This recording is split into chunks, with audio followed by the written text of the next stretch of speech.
Bonsoir tout le monde, j'espère que vous allez bien. Du coup, je vais répondre au tirage que je vous ai proposé avec le tarot des rêves de Gaïa, celui-ci. Alors si vous avez déjà vu un peu mes vidéos, vous savez que je n'ai pas trop l'habitude de travailler avec des tarots, je travaille plutôt avec des oracles, je préfère d'ailleurs. Mais je me suis dit que ce serait sympa de changer un petit peu. Puis en plus, celui-ci, je le trouve vraiment bien pour aller chercher en profondeur, voir ses parts d'ombre et ses parts de lumière. Je trouve que c'est un bon tarot et en plus, les illustrations me parlent quand même beaucoup. Voilà, donc du coup, il y aura une seule carte par pierre choisie. Donc il y avait la labradorite, la métiste et l'œil céleste. Voilà, donc c'est vraiment une carte guide sur les énergies du moment. Une carte qui vous permet d'aller voir en profondeur, mais ce sera quand même assez court, assez succinct. C'est à vous de voir ce qui vibre en vous, ce qui résonne en vous par rapport à la carte. Voilà. Donc pour les personnes qui avaient choisi la labradorite, donc je tiens à préciser que c'est une pierre de protection. Elle absorbe les énergies négatives et elle les dissout. Voilà. Donc les personnes qui avaient choisi cette pierre donc ont cette carte. C'est le 4 d'eau. Donc c'est une arcane mineure. Alors, ce que je ressens, voilà, c'est que cette carte, elle vous invite à aller voir à l'intérieur de vous, à regarder en vous comme vous vous regarderiez dans un miroir, à regarder du coup le reflet de votre âme, de votre cœur, de vos émotions, de votre être tout entier, de votre essence même. Oui, alors, ce que je ressens, ce sont des personnes qui manquent de confiance en elles, qui n'ont pas suffisamment confiance en elles, et donc on les invite à regarder à l'intérieur d'elles pour prendre conscience de tout ce qu'elles ont déjà accompli, de tout ce qu'elles ont parcouru comme chemin, de tout ce dont elles sont capables. Voilà. Prendre conscience qu'elles sont capables de merveilleuses choses, qu'elles ont déjà accompli énormément de choses. Donc c'est vraiment ça, j'ai des personnes qui manquent de confiance en elles, qui ont besoin de reprendre confiance en elles, de reprendre confiance en leurs intuitions, euh, de reprendre confiance aussi en la vie, tout simplement. Donc regardez en vous, voyez tout ce chemin que vous avez parcouru, tous les obstacles que vous avez gravis jusqu'à maintenant. Ouais, c'est vraiment ce que cette carte, elle me dit. Voilà. J'espère que ça vous parlera. En tout cas, c'est tout ce qui me vient. Il n'y a rien d'autre pour l'instant. Euh, Seulement de travailler sur la confiance que vous avez en vous. Et on me dit que vous pouvez avoir confiance en vous. Que vous ne devez plus douter de vous. Voilà. Alors ensuite, pour les personnes qui avaient choisi l'améthyste, donc c'est une pierre aussi de protection. Et c'est aussi une pierre qui est donc liée au chakra coronal et qui fait donc le lien avec les énergies les plus hautes. Les personnes qui ont choisi cette carte donc, ont une arcane majeure, la mort, la renaissance. Alors, ce qui me vient avec cette carte, c'est que pour renaître, il est nécessaire de laisser mourir certaines choses. Alors, ça tombe pendant l'automne, hein, c'est vraiment une période où c'est ce qui se passe en fait en ce moment. Mais je prends ma tisane en même temps. Les feuilles des arbres, elles tombent, elles meurent pour ensuite renaître au printemps. Donc cette carte, elle va très bien avec les énergies de l'automne en fait.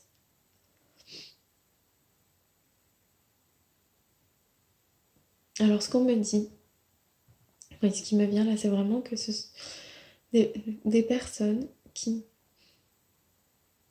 pour renaître, renaître dans leur essence même, dans l'essence de leur âme, doivent laisser mourir certains comportements toxiques et doivent laisser mourir aussi certaines relations toxiques.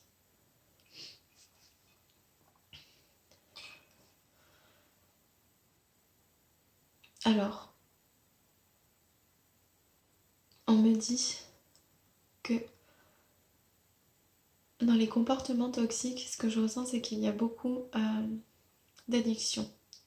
Oui, c'est ça, beaucoup d'addictions. Des addictions dont il est nécessaire de se débarrasser, qu'il est temps de laisser de côté pour pouvoir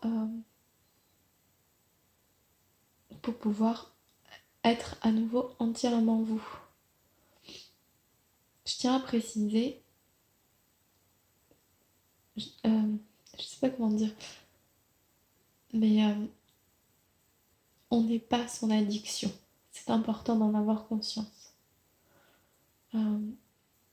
L'addiction que l'on peut avoir ne nous représente pas. Elle n'est pas nous, c'est seulement un comportement. Prenez déjà conscience de ça si vous êtes concerné par ça. Ça peut aider. Voilà. On me dit également qu'il y a des personnes qui doivent se défaire de certaines relations toxiques. Donc, on me dit que ces relations toxiques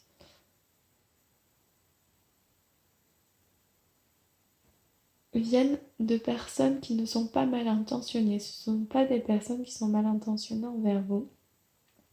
Ce sont des personnes qui sont rongées par leurs peurs, leurs angoisses, et qui du coup vous empêchent d'avancer parce qu'elles ont peur pour vous. En voulant bien faire, en voulant vous protéger en fait, en voulant bien faire, elles vont vous empêcher d'avancer, elles vont vous mettre des freins parce qu'elles ont peur pour vous. Mais ces peurs ne vous appartiennent pas. Il faut les laisser partir. Alors, vous pouvez soit mettre un terme à la relation, soit poser des limites à ces personnes, poser des limites pour pouvoir être vous-même sans que quelqu'un vous empêche d'avancer, même si elle est bien intentionnée. C'est marrant parce que cette carte, elle me parle notamment beaucoup pour moi, en fait. Comme quoi, en faisant des tirages pour les autres, des fois, on se tire en même temps les cartes pour soi, j'ai envie de dire. Voilà. Donc laissez tomber ces comportements toxiques, ces relations toxiques et avancez pour pouvoir renaître.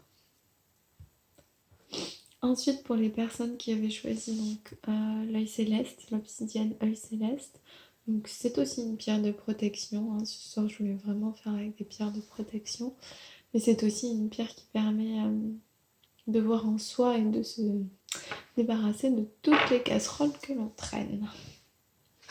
Donc pour les personnes qui avaient choisi cette pierre, c'est une arcane majeure, celle de l'abondance. Je sais pas vous, hein, mais moi je trouve qu'on dirait vraiment le méchant là dans Le Seigneur des Anneaux. Je sais pas si vous avez vu dans le premier, celui qui emporte Gandalf dans les mines. Voilà, je sais pas, ça m'a fait penser à ça. C'était complètement hors sujet, mais c'est pas grave. Alors,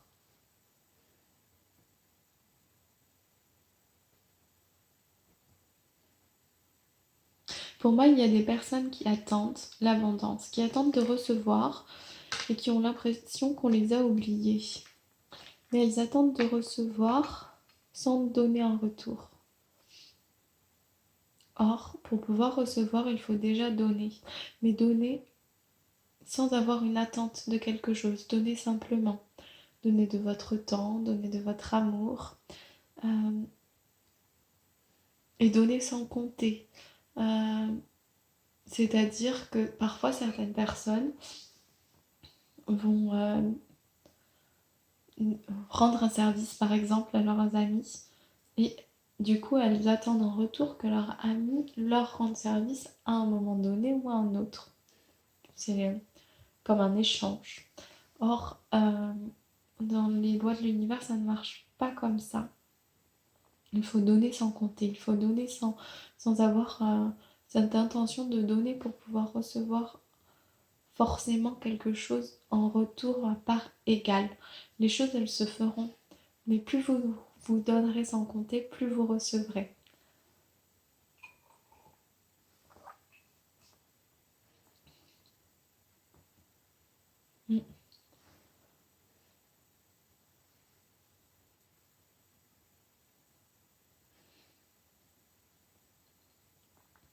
N'ayez pas peur de donner de vous. Vous ne perdrez pas votre temps. Au contraire, cela vous apportera beaucoup de choses. Et vous verrez que la vie vous le rendra. Voilà, c'était le message de ce soir. J'espère que cette vidéo vous aura parlé. Je vous invite à me laisser un petit message en commentaire pour me dire ce que vous en avez pensé, si ça vous a parlé ou pas. Ça peut être le cas aussi. Enfin voilà, laissez-moi un petit message pour me faire vos retours s'il vous plaît, ça me ferait plaisir. Merci et bonne soirée à vous.